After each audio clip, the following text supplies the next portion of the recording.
আমরা জাতীয় প্রেস ক্লাবের সামনে ঢাকার রাজপথে বরিশালবাসী সবাই একত্রিত হয়েছি। সবাই না, সবাই একত্রিত হলে রাস্তা ব্লক হয়ে যেত। কিছু সংখ্যক মানুষ আমরা একত্রিত হয়েছি। আমি শুরুতে যদি আমাদের বরিশালবাসীর প্রাণের দাবির 8টা দাবি আমি একটু বলবো, একটু আমাকে টাইম দেবেন, বিরক্ত হবেন না। এটা আমাদের বরিশালবাসীর এবং আমাদের দক্ষিণ অঞ্চলের মানুষের প্রাণের দাবি, একটু শুনতে হবে।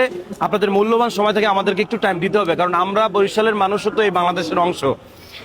আমাদের দাবি হচ্ছে প্রথম, যে ভাঙা থেকে কুয়াকাটা 6 লেন সড়ক এবং কুয়াকাটা উন্নয়ন কর্তৃপক্ষ গঠন, বরিশাল ভোলা সেতু, শেরেবাংলা মেডিকেল কলেজকে বিশ্ববিদ্যালয়ে উন্নত করা, নদী ভাঙন রোধে দক্ষিণের সব জেলায় টেকসই ভেরিবাঁধ নির্মাণ, কুয়াকাটা বিমানবন্দর পায়রা বন্দর সচল করা, ভোলায় আবিষ্কৃত গ্যাস দিয়ে ভোলা বরিশাল পটুয়াখালীতে শিল্প কলকারখানা গড়ে তোলা। এ হচ্ছে আমাদের মোট 8টা দাবি।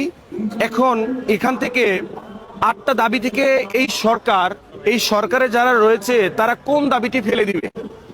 আমাদের অর্থ বছরে বাজেট হয়েছে, সারা বাংলাদেশের জন্য বাজেট রয়েছে। কুয়াকাটার জন্য কুয়াকাটা, হ্যাঁ বরিশালের অংশ, বরিশালের জন্য কুয়াকাটার জন্য কেন বাজেট নাই? কুয়াকাটা শব্দটা আমার মুখ থেকে কেন আগে বের হলো?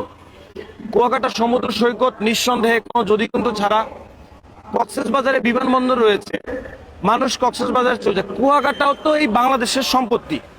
কুয়াকাটা তো ট্যুরিস্ট যায়, পদ্মা সেতুর জন্য এখন ঢাকা থেকে ট্যুরিস্ট কুয়াকাটা যেতে সময় কম লাগে, খুব সুন্দরভাবে চলে যেতে পারে। তাহলে সেখানে আপনি ভাঙা থেকে কুয়াকাটা পর্যন্ত 6 লাইন সড়ক যদি না থাকে, এটার কারণে আপনি দেখেন যে ভাঙা পর্যন্ত গিয়ে 2 লাইন, এই 2 লাইন দিয়েই বরিশাল অঞ্চলের মানুষ যাতায়াত করে, আবার ট্যুরিস্ট যাতায়াত করে। এতে করে হয় কি, অ্যাক্সিডেন্ট হয়। তাহলে এই অ্যাক্সিডেন্টের ভাগিদার তো সরকার। ভাই আমার কথা ভুল হলে বললেন।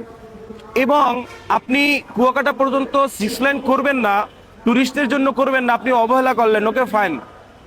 আপনার গায়ে জোর শক্তি আছে, যুক্তিতর্ক আছে, বিধান আছে, সংবিধান আছে, আপনি অবহেলা করতেই পারেন বরিশালকে টুরিস্টদের জন্য। আপনি হাজারো কোটি টাকা পায়রা বন্দরের জন্য ইনভেস্ট করলেন, এখনো কাজ চলমান। তাহলে 1000 কোটি টাকা ইনভেস্ট করে কি হলো? আপনার যদি এই ভাঙা থেকে কুয়াকাটা পর্যন্ত পায়রা বন্দর পর্যন্ত 2 লাইন থাকে। সেই জন্য কিন্তু আমাদের শুরুতেই বলা হয়েছে, দাবির শুরুতে, যে ভাঙা কুয়াকাটা 6 লাইন সড়ক। কক্সবাজারে বিমানবন্দর আছে, সেখানে ট্যুরিস্ট যায়। আপনি কুয়াকাটা যদি বিমানবন্দর না করেন, তাহলে যারা ফ্লাই করে সমুদ্র পাড়ে যায়, তারা যদি গুগলে অনলাইনে দেখে যে কুয়াকাটাতে বিমানবন্দর নাই, সে তো কক্সবাজার যাবেই। আপনি তো সেই ফ্যাসিলিটিস কুয়াকাটা দিচ্ছেন না। এবং কুয়াকাটা বিমানবন্দর তো দরকার পায়রা বন্দরের জন্য। এবং এখানে বলা হয়েছে যে বরিশাল ভোলা সেতু, বরিশাল ভোলার ভিতরে বিশাল এক নদী। মানুষ আর কত, এই 26 সালে ডিজিটাল যুগে এসেও মানুষ কত লঞ্চ পারাপার, নৌকা পারাপার, বোট পারাপার করবে? শেরেবাংলা মেডিকেল কলেজকে বিশ্ববিদ্যালয় উন্নয়ন করা, নদী ভাঙন রোধে দক্ষিণের সব জেলায় টেকসই ভেরিবাদ করা। আমরা একটা প্রবাদ বাক্যের মতো হয়ে গেছে, যে মানে ইউনিভার্সাল ট্রুথের মতো হয়ে গেছে, যে বরিশাল হচ্ছে নদীমাতৃক দেশ। বরিশালে আনাচে কানাচে আপনি যেখানে দেখাবেন নদী আর নদী। তাহলে আপনি নদীকে যদি ভেরিবাদ, টেকসই ভেরিবাদ না করেন, তাহলে বরিশালের মানুষ, আর ভাই বরিশালের মানুষ তো ধানের শেষে ভোট দিছে। বরিশালে তো বিএনপির এমপি মন্ত্রী আছে। তাহলে বরিশালের সাথে বৈষম্য কেন? বরিশালের মানুষ তো ভ্যাট ট্যাক্স দেয় ভাই। বরিশালের মানুষ টোল ভাড়া দেয় না? রাজস্ব খাতে বরিশালের মানুষ থেকে ট্যাক্স আসে না? তাহলে আপনি কেন বরিশালকে বাজেট রাখবেন না? দেশের বর্তমান সরকার জনাব তারেক রহমানের দৃষ্টি আকর্ষণ করব, সেই সাথে অনুরোধ করব। তারেক রহমান একটা কথা বলছেন, একটা কথা না, তিনি অনেক কথা বলছেন। অনেক কথার ভিতরে আমরা 2-3টে কথা নিয়ে আসি। তিনি এক সময় বলছেন যে কুয়াকাটার প্রতি আমার আলাদা একটা টান সিম্পিতি আছে, কারণ আমার বাবা ওই অঞ্চলে গেছিল। এবং তারেক রহমান সাহেবের যে দল বিএনপি, তারা কিন্তু একটা কথা বলেন যে সবার আগে বাংলাদেশ। এখন সবার আগে বাংলাদেশ, এই বাজেটে তাহলে বরিশালের জন্য বাজেট কোথায়?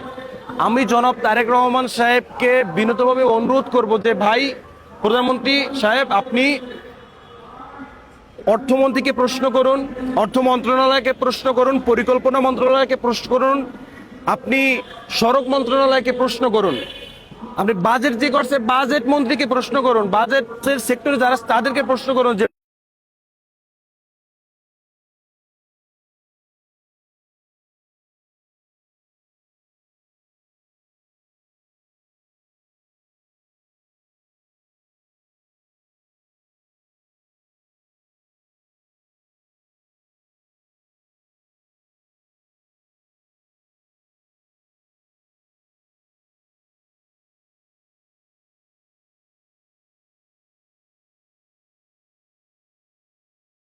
হচ্ছে না।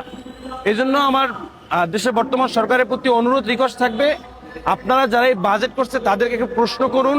আমরা সবাই মিলে মানুষ সবার আগে বাংলা, এই যে দাবিগুলো এগুলো তো কারো দলীয় দাবি না, এটা তো গণমানুষের দাবি।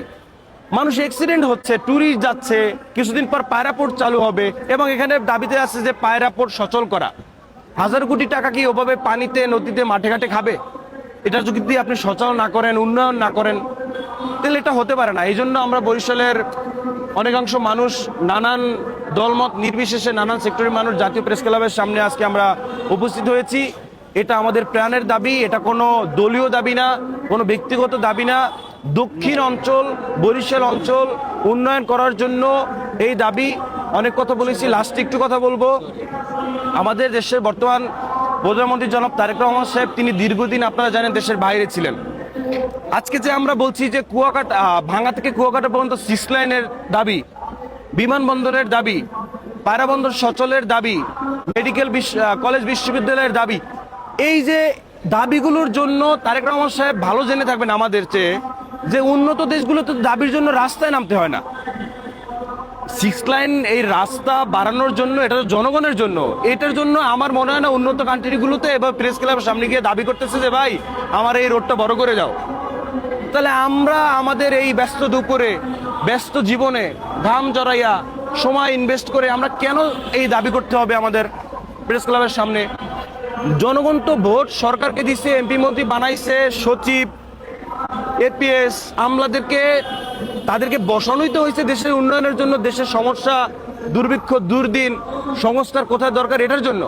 তাহলে এটার জন্য জনগণ ভোট দিয়ে যদি আবার প্রেস ক্লাবের সামনে এসে তাদেরকে আন্দোলন করতে হয় যে আমার এখানে রাস্তা দরকার, আমার এখানে বিমানবন্দর দরকার, তাহলে হলোটা কি? তাহলে